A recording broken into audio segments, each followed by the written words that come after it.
Okay, so now I want to kind of quickly transition into some market updates. We have seen in the Charlotte area that rents have declined the sixth most in the country, and I kind of want you to speak to that. Yeah, so there's a lot of interesting stuff that's happened. Since 2022, the MLS that serves the Charlotte metro area, which is a fairly large area, has seen a decline in rent. So over the past 2 years, we've seen a decline in rent. Currently, we have 90 days of inventory. And what that means is if we continue to sell or rent out properties, we call it sales, if we continue to rent out properties at the same rate that we are right now, the amount of properties that we have in inventory, it'll take us 90 days to get them all rented out.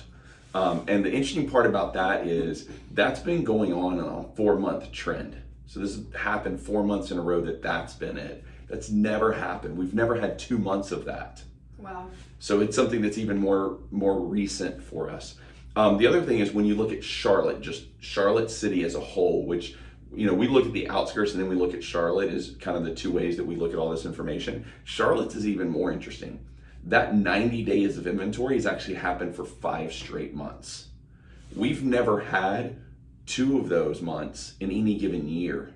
And we have 5 of them in a row, plus 2 at the beginning of this year. So we have 7 months this entire year that our inventory numbers have been at 90 or around 90 days. And the other really interesting thing that we're seeing right now is that our current days on market has doubled since last summer, which is massive. It's a little painful. Can you speak to a little bit as to why all of this is happening?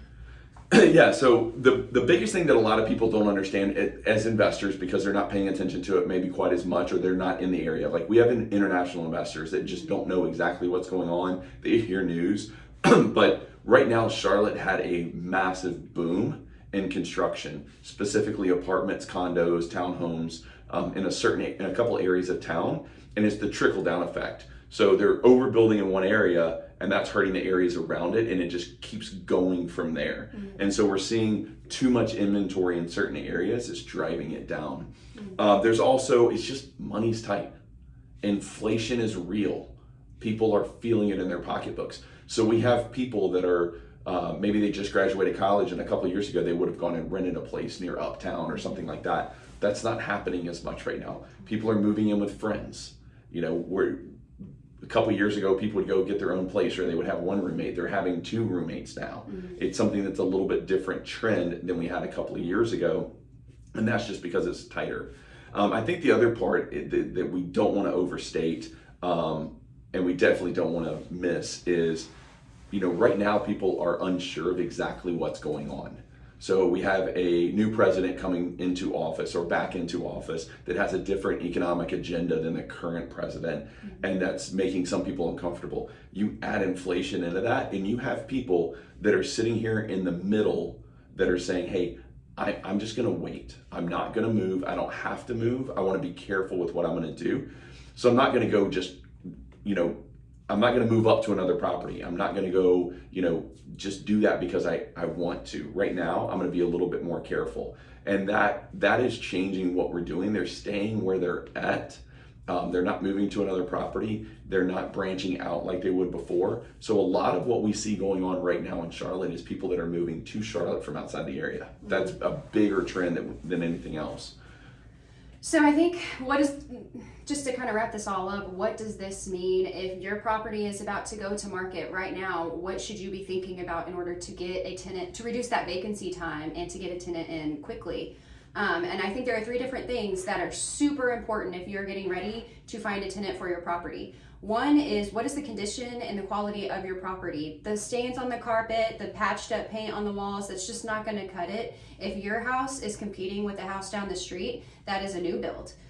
They're willing to pay maybe $50 more for that new build in a fenced-in backyard than maybe your house is if you don't have a pristine, clean, nice quality product that you're offering to the market.